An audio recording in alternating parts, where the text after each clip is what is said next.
Welcome to रीडैक्स। तो चलिए दोस्तों शुरू करते हैं आज की कॉमिक्स। आज की कॉमिक्स का नाम है इंस्पेक्टर मनोज और चीखती चट्टाने। ये एक सस्पेंस और थ्रिल से भरा हुआ कॉमिक्स है और ये कॉमिक्स प्रकाशित हुआ था मनोज कॉमिक्स के अंतर्गत। तो चलिए दोस्तों ज्यादा देरी ना करते हुए शुरू करते हैं इस सस्पेंस से भरपूर कॉमिक्स को, जिसका नाम है चीखती चट्टाने। इंस्पेक्टर मनोज और चीखती चट्टाने। कथा असित चटर्जी। चित्र प्रदीप साठे। पुलिस कमिश्नर देश पांडे का संदेश मिलते ही इंस्पेक्टर मनोज उनसे मिलने पुलिस हेडक्वार्टर की ओर चल पड़ा। जरूर कोई खास बात है, तभी कमिश्नर साहब ने मुझे बुलाया है। थोड़ी देर बाद वो पुलिस हेडक्वार्टर पहुंच गया। कमिश्नर साहब के कक्ष में पहुंचकर, good morning sir. Morning inspector, आओ बैठो, मुझे तुम्हारा ही इंतजार था। एक बहुत बड़ी जिम्मेदारी सौंपने के लिए मैंने तुम्हें यहाँ बुलाया है। मुझे पूरा विश्वास है कि इस जिम्मेदारी को तुम ही निभा सकते हो। मैं अपनी तरफ से पूरी कोशिश करूंगा सर। गुड। कल सेंट्रल जेल से राधेश्याम नाम का एक कैदी 10 साल की सजा काटने के बाद रिहा हो रहा है। राधेश्याम को ट्रेन डकैती के मामले में गिरफ्तार किया गया था। कहीं आपका इशारा उस डकैती की तरफ तो नहीं है सर, जो ललुआ गिरोह ने आज से 10 साल पहले उस स्पेशल ट्रेन में डाली थी जिसमें 2 करोड़ का सोना लाया जा रहा था? हाँ, डाकू ललुआ के गिरोह ने बड़ी सफाई से सुरक्षा कर्मियों की हत्या कर सोना लूट लिया था। फिर कमिश्नर देश पांडे इंस्पेक्टर मनोज को डाकू ललुआ और उसके गिरोह से हुई मुठभेड़ के बारे में बताने लगे।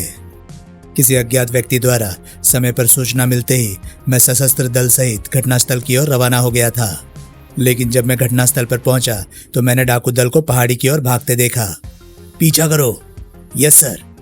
हमने डाकू दल का पीछा किया, लेकिन पहाड़ी के निकट पहुंच डाकू दल हमारी नजरों से ओझल हो गया। हमने पहाड़ी को चारों ओर से घेर लिया और डाकू ललुआ को चेतावनी दी। डाकू ललुआ, मैं कमिश्नर देश पांडे तुम्हें चेतावनी देता हूँ कि तुम लोग चारों तरफ से घिर चुके हो। तुम्हारी भलाई इसी में है कि तुम अपने दल सहित आत्मसमर्पण कर दो और सोना हमें सौंप दो।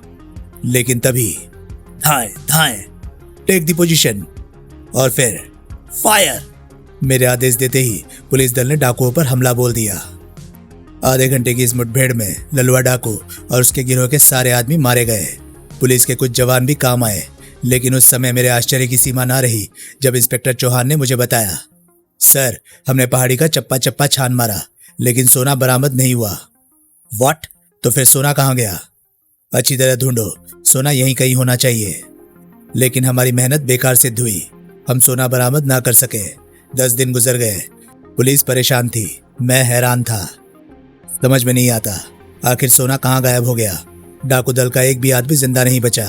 अगर कोई जिंदा पकड़ में आ जाता तो शायद सोने के गुम होने के रहस्य का भी पता चल जाता।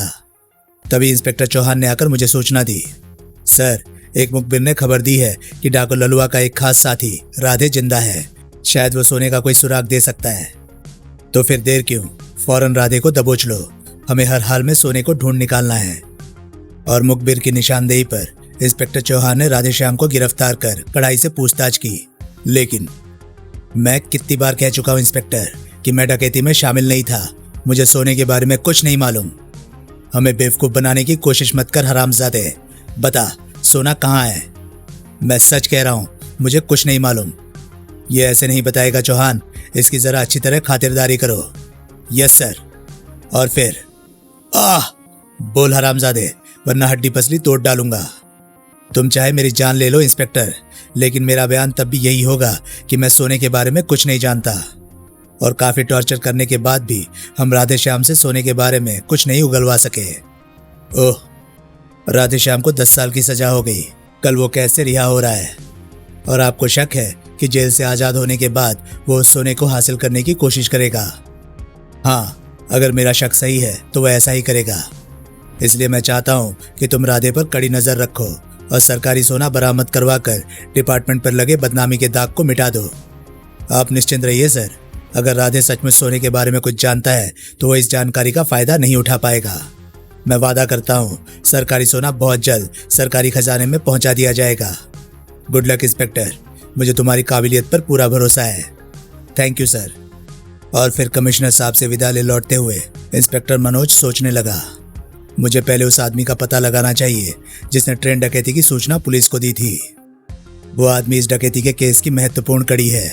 उसका पता लगाना बहुत जरूरी है, इस काम में डीएसपी चौहान साहब मेरी मदद कर सकते हैं। मुझे उनसे मिलना चाहिए। इंस्पेक्टर मनोज ने अपनी जीप का रुख डीएसपी चौहान के ऑफिस की ओर मोड़ दिया। डीएसपी चौहान के कक्ष में। सर, मैं उस आदमी के बारे में जानना चाहता हूं जिसने डकैती की सूचना फोन पर आपको दी थी। मुझे अफसोस है इंस्पेक्टर, काफी कोशिश करने के बाद भी हम उस आदमी का पता नहीं लगा सके थे। ओह, फिर तो ये जानना कठिन है कि उस आदमी को डकैती का पता कैसे लगा। लेकिन इससे फर्क क्या पड़ता है? फर्क तो बहुत पड़ता है सर। जहां तक मैं जानता हूं, उसके अनुसार जिस जगह ट्रेन में डकैती पड़ी थी वो मीलों दूर तक वीरानी है। ओह, ऐसी हालत में उसे फोन पर पुलिस को इत्तला देने में काफी वक्त लगना चाहिए। लेकिन इसके विपरीत सूचना मिलने के बाद भी पुलिस को इतना समय मिल गया कि वो डाकू दल के भागने से पहले ही घटनास्थल पर पहुंच गई। आखिर तुम कहना क्या चाहते हो? मुझे पूरा विश्वास है सर कि इत्तला देने वाला पहले से ही डकैती के बारे में जानता था और अपनी किसी साजिश को सफल बनाने के लिए उसने पुलिस को सूचना दी थी। यानी ललुआ डाकू और उसके साथियों को पुलिस के चक्कर में उलझाकर वो खुद सोना ले उड़ना चाहता था। एग्जैक्टली सर, हुआ भी यही है। इसलिए सोना पुलिस को पहाड़ी पर नहीं मिला। ओह माय गॉड, इस पहलू पर तो हमारा ध्यान गया ही नहीं था। फिर चौहान साहब कुछ सोचकर बोले, तुम्हारे कहने के मुताबिक इत्तला देने वाला ललुआ डाकू का कोई साथी होना चाहिए। फिर तो वो राधे ही रहा होगा। हो भी सकता है और नहीं भी। बहरहाल मैं किसी भी संभावना को नजरअंदाज नहीं करना चाहता था, इसलिए आपके पास आया था। खैर, अब मुझे राधे को ध्यान में रखकर ही जांच शुरू करनी होगी, इसलिए मुझे इस केस की फाइल चाहिए। मैं अभी मंगवा देता हूँ। इतना कह चौहान साहब ने एक सब इंस्पेक्टर को बुलाकर चंदनगढ़ ट्रेन डकैती से संबंधित फाइल लाने का आदेश दिया। सब इंस्पेक्टर ने फाइल लाकर डीएसपी चौहान की टेबल पर रख दी और स्वयं बाहर चला गया। उसके जाने के बाद, लो, इस फाइल में डकैती और पुलिस के जांच रिपोर्ट का पूरा ब्यौरा मौजूद है। फिर भी अगर तुम्हें कोई परेशानी हो तो तुम मुझसे मिल लेना। Thank you sir. फिर इंस्पेक्टर मनोज डीएसपी के कार्यालय से निकल अपनी जीप में बैठ पुलिस स्टेशन की ओर रवाना हो गया। अपने ऑफिस पहुंचकर इंस्पेक्टर मनोज उस फाइल का अध्ययन करने में लीन हो गया। उसे इस बात का तनिक भी एहसास न हो पाया कि हवलदार वीर बहादुर कब उसके कक्ष में दाखिल हुआ और कितनी देर से उसका ध्यान फाइल से हटने की प्रतीक्षा कर रहा है। ये ऐसी कौन सी फाइल है जो सर दीन दुनिया का ख्याल खो बैठे हैं? अगर मैंने टोका तो मुझ पर बरस पड़ेंगे। फटकार खाने से तो अच्छा है खामोश रहूं। लेकिन जब हवलदार वीर बहादुर से ना रहा गया तो, सर, शाम हो गई, अगर हुक्म हो तो घर जाऊं? हवलदार वीर बहादुर की आवाज सुन इंस्पेक्टर मनोज चौंक कर पलटा। तुम कब आए तुम? सर, खड़े खड़े मेरी टांगे अकड़ गई और आप पूछ रहे हैं कब आया? अगर इजाजत हो तो मैं जाऊं सर? तुम कहीं नहीं जाओगे, यहाँ बैठो और मेरी बात ध्यान से सुनो। वीर बहादुर चकित हुआ। आखिर बात क्या है सर? तब इंस्पेक्टर मनोज ने हवलदार वीर बहादुर को चंदनगढ़ ट्रेन डकैती के बारे में सब कुछ बता दिया और बोला, कल राधे जेल से रिहा हो रहा है, तुम्हें उस पर नजर रखनी है। ओह, कल सुबह तुम हुलिया बदलकर जेल से बाहर रहकर राधे के बाहर आने का इंतजार करोगे और फिर राधे के बाहर आते ही तुम साई की तरह उसके पीछे लग जाओगे। वो कहाँ जाता है, किससे मिलता है, उसकी एक एक हरकत की रिपोर्ट मुझे चाहिए। मैं समझ गया सर। इंस्पेक्टर मनोज ने फाइल में मौजूद राधे की फोटो वीर बहादुर को दिखाई। इस चेहरे को अच्छी तरह से अपने जहन में उतार लो, किसी तरह की गलतफहमी नहीं होनी चाहिए। आप निश्चिंत रहिए सर, मैं जहन्नुम तक भी इस शख्स का पीछा नहीं छोड़ूंगा।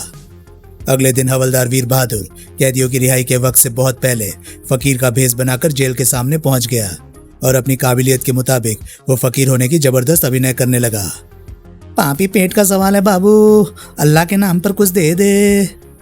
लेकिन वो इस बात से बेखबर था कि कुछ दूरी पर पान की दुकान पर खड़ा एक आदमी उसे संदिग्ध नजरों से घूर रहा है। आज ये फकीर यहाँ कहाँ से आ गया? अल्लाह के नाम पर कुछ दे दे बाबू।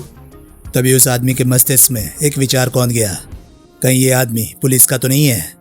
अगले ही पल उस आदमी का संदेह विश्वास में बदल गया। बॉस का ख्याल सही निकला, ये पुलिस का ही आदमी है। राधे के बाहर आने से पहले मुझे इसे रास्ते से हटा देना चाहिए।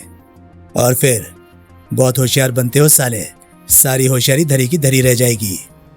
पापी पेट का सवाल है बाबू। वो आदमी हवलदार के समीप आकर ठहर गया, इससे पहले कि हवलदार वीर बहादुर खतरे को भांप पाता। तुम्हें अपनी मौत का लाइसेंस नजर आ रहा होगा, इसलिए चालाकी दिखाने की गलती मत करना। ओह, ये मुसीबत कहाँ से आ टपकी। खामोशी से अपना कटोरा उठाओ और आगे बढ़ो। चलो जल्दी करो। चलता हूँ बाबू, खफा क्यों होते हो? तुम मुझ फकीर को कहाँ लिए जा रहे हो? ज्यादा बकवास की तो गोली मार दूंगा, चुपचाप चलते रहो। वो आदमी वीर बहादुर को थोड़ी दूरी पर वृक्षों के झुरमुट में ले गया। ये तुम मुझे कहाँ ले आए बाबू? मैं तो फकीर हूँ, मेरे पास तुम्हें क्या मिलेगा? बकवास बंद कर पुलिस के कुत्ते, हमें धोखा देना इतना आसान नहीं है। उस आदमी के शब्द सुन वीर बहादुर को तेज झटका लगा। ओह, ये शायद राधे का साथी है और मेरी असलियत को भांप गया है। अब मुझे कुछ करना चाहिए। लेकिन इससे पहले कि हवलदार वीर बहादुर अपने बचाव का कोई प्रयास करता, धाड़! आह! सिर पर हुए शक्तिशाली प्रहार ने हवलदार वीर बहादुर के होश छीन लिए। चलो, ये कांटा तो रास्ते से हटा, लेकिन ये है कौन? मेरा शक गलत नहीं हो सकता शेरा, जरूर ये पुलिस का आदमी है। कहते हुए वो झुका और एक ही एक्शन में उसने वीर बहादुर की नकली दाढ़ी मूंछ और बालों की विग उतार दी। हवलदार वीर बहादुर का असली चेहरा सामने आते ही, अरे ये तो हवलदार वीर बहादुर है, इंस्पेक्टर मनोज का खास चमचा। इसका मतलब इंस्पेक्टर मनोज भी राधे में दिलचस्पी ले रहा है। अगर इंस्पेक्टर मनोज को हमारी भनक भी मिल गई तो हमारी खैर नहीं। घबराओ नहीं, उससे बॉस खुद निपट लेगा। बहरहाल तुम कार लेकर जेल के सामने पहुंचो, राधे किसी भी समय बाहर आ सकता है। ठीक है। और फिर वो दोनों अलग अलग दिशाओं में बढ़ गए। उधर ठीक 10:40 पर राधे जेल का छोटा दरवाजा पार कर जैसे ही बाहर आया, मुबारक हो राधे, हमें तुम्हें लिवा ले जाने के लिए भेजा गया है। कौन हो तुम? किसने भेजा है तुम्हें यहाँ? यहाँ खतरा है, पहले यहाँ से चलते हैं, रास्ते में हम तुम्हें सब बता देंगे। बिल्कुल नहीं, मैं तुम्हारे साथ तब तक नहीं जाऊंगा जब तक। लेकिन राधे अपनी बात पूरी ना कर सका। तो फिर मजबूरी है, अपनी खैरियत चाहते हो तो वही करो जो मैं कहता हूँ। तभी एक कार उनके समीप आकर रुकी और कार का पिछला दरवाजा खुल गया। चलो अंदर बैठो, क्विक। नहीं, राधे ने विरोध किया, लेकिन चलो। अगले ही पल जब कार कुछ दूर निकल आई, तुम लोग क्या चाहते हो और मुझे कहाँ ले जा रहे हो? अपनी जुबान बंद रखो, समय आने पर तुम्हें सब कुछ मालूम हो जाएगा। अपने अपहरणकर्ताओं की बातें सुन राधे ने तुरंत भांप लिया। हो न हो सोने का राज जानने के लिए ही इन लोगों ने मेरा अपहरण किया है। ये तो वही मिसाल हुई, आसमान से गिरे और खजूर में अटके। मुझे इनसे पीछा छुड़ाने के लिए कुछ करना चाहिए। अचानक राधे का दाहिना हाथ हरकत में आ गया और दूसरे ही पल आह! फिर इससे पहले कि अपहरणकर्ता संभल पाते, सड़क पर गिरते ही राधे सड़क पर कलाबाजी खाता चला गया। रोको! लेकिन कार के रुकने से पहले ही राधे संभल चुका था। इससे पहले कि अपहरणकर्ता कार से उतरकर उसके पीछे लपकते, वो दूर तक फैले घने वृक्ष के जंगल में पहुंचकर अपहरणकर्ताओं की नजरों से ओझल हो गया। ओह, अब उसे ढूंढ पाना मुश्किल है। बकवास बंद करो शेरा, अगर राधे को हम बॉस के पास नहीं पहुंचा सके तो वो हमारी खाल उधेड़ देगा।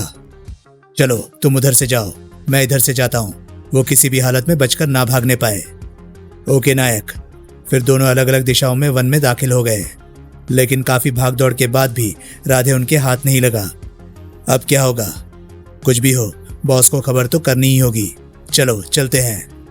और फिर थोड़ी देर बाद उधर हवलदार वीर बहादुर को जब होश आया तो उसने अपने आप को अस्पताल के बिस्तर पर पाया। ओह, मैं यहाँ कैसे पहुंच गया? तभी इंस्पेक्टर मनोज कमरे में दाखिल हुआ। सर आप? थैंक्स गॉड, तुम्हें होश आ गया। अब बताओ ये सब कैसे हुआ? तब वीर बहादुर ने इंस्पेक्टर मनोज को सारा किस्सा सुनाया। उसके बाद, सर आप चिंता मत कीजिए, वे बदमाश राधे को लेकर कहीं भी चले जाएं, मैं उन्हें ढूंढ निकालूंगा। क्या खाक ढूंढ निकालोगे? तुम्हारी लापरवाही की वजह से ही तो राधे हमारे हाथ से निकल गया है। पता नहीं वे बदमाश उसे कहाँ ले गए होंगे। ये आपको मैं बता सकता हूँ। तुम? लगता है सिर पर लगी चोट ने तुम्हारा भेजा हिला दिया है। मैं पगला नहीं गया हूँ सर, बल्कि हकीकत बयान कर रहा हूँ। मैंने भी कच्ची गोलियां नहीं खेली हैं सर। जैसे ही मुझे खतरे का आभास हुआ था, मैंने निर्णय कर लिया था कि मुझे क्या करना है। अतः जैसे ही बदमाश ने मुझे आगे बढ़ने को कहा, मैंने आगे बढ़ते हुए बड़ी सफाई से माइक्रो ट्रांसमीटर उसकी जेब में पहुंचा दिया। अब इस घड़ी में बिठाए हुए दिशा सूचक यंत्र के जरिए हम उन बदमाशों तक बड़े आराम से पहुंच सकते हैं। बहुत खूब, पहली बार तुमने अक्लमंदी का काम किया है। Shut up. Yes sir. इससे पहले कि उन्हें ट्रांसमीटर का पता चले, हमें उन्हें ढूंढ निकालना होगा। चलो उठो, बहुत आराम कर लिया तुमने। फिर हवलदार वर्दी पहन इंस्पेक्टर मनोज के साथ बाहर निकल गया। थोड़ी देर बाद, सर सुई उत्तरी दिशा की ओर इशारा कर रही है। अगले ही पल इंस्पेक्टर मनोज ने जीप का रुख दाहिनी ओर जा रही सड़क पर मोड़ दिया और फिर हवलदार दिशा बतलाता रहा और इंस्पेक्टर मनोज जीप ड्राइव करता रहा। अचानक इंस्पेक्टर चौंका। अरे, ये तो चंदनगढ़ का रास्ता है। तो क्या वे बदमाश राधे को चंदनगढ़ की पहाड़ियों में ले गए हैं सर? शायद। मैं समझ गया सर। क्या समझ गए? यही कि सोना चंदनगढ़ की पहाड़ियों में ही कहीं छुपा हुआ है, लेकिन कहाँ छुपा है ये सिर्फ राधे ही जानता है, इसलिए अपहरणकर्ता उसे वहां ले गए हैं। मुझे भी यही लगता है, लेकिन देखना यह है कि क्या वे सचमुच चंदनगढ़ की पहाड़ियों की तरफ गए हैं या कहीं और। उधर नायक चंदनगढ़ स्थित स्टार रेस्टोरेंट के तहखाने में लगे शक्तिशाली ट्रांसमीटर से अपने अज्ञात बॉस को अपनी असफलता की जानकारी दे रहा था। बॉस, हमने उसे बहुत ढूंढा, लेकिन वो न जाने कहाँ गायब हो गया। तुम 3 थे और वो अकेला, फिर भी वो तुम लोगों को चकमा दे गया। जानते हो, तुम्हारी इस बेवकूफ़ी की वजह से न केवल हमें करोड़ों का नुकसान हुआ है, बल्कि पुलिस की ओर से भी खतरा पैदा हो गया है। हवलदार वीर बहादुर तुम्हारी सूरत देख चुका है और अब पुलिस तुम्हारी और शेरा की तलाश कर रही होगी, लेकिन पुलिस हम तक कभी नहीं पहुंच पाएगी बॉस। ये सोचना तुम्हारी बहुत बड़ी बेवकूफ़ी है नायक। मुझे अभी अभी खबर मिली है कि इंस्पेक्टर मनोज हवलदार वीर बहादुर के साथ चंदनगढ़ की सीमा में दाखिल हो चुका है। ये कैसे हो सकता है बॉस? उसे कैसे पता चला कि हम चंदनगढ़ में हैं? बातों में समय बर्बाद ना करो। इससे पहले कि इंस्पेक्टर मनोज तुम लोगों तक पहुंचे, तुम लोग दूसरा रास्ता पकड़कर चंदनगढ़ की सीमा पार कर जाओ। Yes boss. कहने के साथ ही नायक ने संबंध विच्छेद कर दिया और अपने साथियों के साथ ऊपर जाने वाली सीढ़ी की तरफ दौड़ पड़ा। लेकिन जैसे ही वो अपने साथियों के साथ रेस्टोरेंट से बाहर आया, सर, वो रहे बदमाश। अरे, ये तो यहाँ आ पहुंचा। आओ जल्दी। और इससे पहले कि पुलिस जीप उनके निकट पहुंचती, वे कार में बैठ गए और भागकर कहाँ जाओगे बच्चों? इंस्पेक्टर मनोज ने अपनी जीप कार के पीछे लगा दी। सर, इन बदमाशों के साथ राधे नजर नहीं आया। इनके पकड़ में आते ही राधे का पता भी मिल जाएगा। अभी इंस्पेक्टर मनोज की बात खत्म ही हुई थी कि तभी धूम धड़ाम धूम। उफ, oh my God. Inspector Manoj ने बड़ी फुर्ती से ब्रेक लगाते हुए जीप रोक दी। शायद कार में टाइम बम फिट कर दिया गया था। फिर तो ये काम उसी समय हुआ होगा जब ये बदमाश रेस्टोरेंट के अंदर थे। मतलब उस रेस्टोरेंट में मुजरिमों का कोई आदमी जरूर मौजूद है। मुझे उसे सामने लाने का कोई उपाय करना चाहिए। यहाँ का काम तो यहाँ की पुलिस निपटा लेगी। हमें स्टार रेस्टोरेंट में जाकर इन बदमाशों के बारे में पूछताछ करनी चाहिए। Yes sir. लेकिन रेस्टोरेंट के कर्मचारियों से की गई पूछताछ का कोई नतीजा नहीं निकला, तो इंस्पेक्टर मनोज मैनेजर कासिम मियाँ से पूछने लगा, चंदनगढ़ की पहाड़ी यहाँ से कितनी दूर है? सिर्फ 2 घंटे का रास्ता है हुजूर। आओ चलें। थोड़ी देर बाद। अब हम कहाँ जा रहे हैं सर? हम चंदनगढ़ की पहाड़ियों की तरफ जा रहे हैं। मैं एक बार उस पहाड़ी का मुआयना करना चाहता हूँ। परंतु जीप चंदनगढ़ की आबादी वाला इलाका पार कर जैसे ही वीराने में पहुंची, अचानक इंजन बंद हो गया। इंस्पेक्टर मनोज ने काफ़ी कोशिश की, लेकिन जीप स्टार्ट न हुई। तब उसने जीप में से उतरकर इंजन चेक किया। इंजन में तो कोई खराबी नज़र नहीं आती, फिर जीप स्टार्ट क्यों नहीं हो रही है? तभी, सर, टंकी में लीकेज है, शायद पेट्रोल ख़त्म हो गया है। ओह, अब क्या करें सर? अब पहाड़ी तक का रास्ता हमें पैदल ही तय करना होगा। फिर तो पहाड़ी तक पहुंचते पहुंचते रात हो जाएगी। कुछ भी हो, पहाड़ी का मुआयना किए बगैर मैं वापस नहीं लौटूंगा। तब हवलदार जीप से टॉर्च निकाल इंस्पेक्टर मनोज के साथ चल पड़ा। पैदल रास्ता तय करते हुए जब वे पहाड़ी पर पहुंचे तो रात हो चुकी थी। यहाँ तो अंधेरे और वीरान चट्टानों के सिवा कुछ नजर नहीं आ रहा है सर, पर अब जब आ ही गए हैं तो एक राउंड लगा ही लेते हैं। तभी हाय हाय, ओह, ओह, ये चीख पुकार की आवाजें कहाँ से आ रही हैं? चट्टानें चीख रही हैं सर। लगता है ललुआ डाकू और उसके गिरोह के आदमियों की आत्माएं यहाँ भटक रही है। खामोश। और फिर रिवॉल्वर निकाल मनोज एक और बढ़ गया। चुपचाप मेरे पीछे आओ। जिद छोड़ दीजिए सर, प्रेतों को नाराज करना ठीक नहीं। तभी वो देखिए सर, भूत। दहशत के कारण टॉर्च उसके हाथ से छूट चट्टानों से टकराती हुई अंधकार में खो गई। लेकिन मनोज के पलटने से पहले ही वो आकृतियां गायब हो चुकी थी। कहाँ है भूत? अभी तो सामने ही थे, पता नहीं कहाँ गायब हो गए। कोई भूत वूत नहीं है, ये सब तुम्हारे मन का वहम है, तुम पर डर का। कहते कहते इंस्पेक्टर मनोज चौंक उठा। ओह, तो ये है भूत। भाग चलिए सर, वरना ये हमारी कब्र भी यहीं बना देंगे। परंतु इंस्पेक्टर मनोज ऐसे भूतों से डरने वाला नहीं था। हॉल्ट, रुक जाओ, वरना गोली मार दूंगा। लेकिन ओह, वे आकृतियां कहाँ गायब हो गई? ये प्रेत लीला है सर, उनसे उलझना ठीक नहीं। तुम यहीं ठहरो, मैं देखता हूँ। इतना कह इंस्पेक्टर मनोज उस विशाल चट्टान की तरफ चल पड़ा जिसके पीछे से वे सफेद आकृतियां प्रकट हुई थी। रुक जाइए सर, क्यों जान जोखिम में डाल रहे हैं? लेकिन मनोज रुका नहीं। वो दृढ़ कदमों से चलता हुआ जैसे ही विशाल चट्टान के पीछे पहुंचा, ठक! आह! इंस्पेक्टर मनोज की चीख सुन, सर सर! लेकिन अरे यहां तो कोई भी नहीं है। आखिर साहब गायब कहाँ हो गए? कहीं वे प्रेतों के चुंगल में तो नहीं फंस गए? तभी चट्टान एक बार फिर चीख उठी, हाय हाय आ! हु। हे भगवान, अब मैं क्या करूं? और तभी अचानक हवलदार वीर बहादुर के शरीर को धक्का लगा और वह अपना संतुलन खो बैठा। अगले ही पल वो तेजी से नीचे की ओर लुढ़कता चला गया। चीखती चट्टानों का रहस्य क्या था? क्या इंस्पेक्टर मनोज प्रेतों के चुंगल से छुटकारा पा सका? 2 करोड़ का सोना कहाँ गायब हो गया था? क्या राधे जानता था कि सोना कहाँ है? वो अज्ञात आदमी कौन था जिसने पुलिस को ट्रेन डकैती की सूचना दी थी? क्या इंस्पेक्टर मनोज सोना बरामद कर सका? राधे का अपहरण करवाने वाला अज्ञात बॉस कौन था?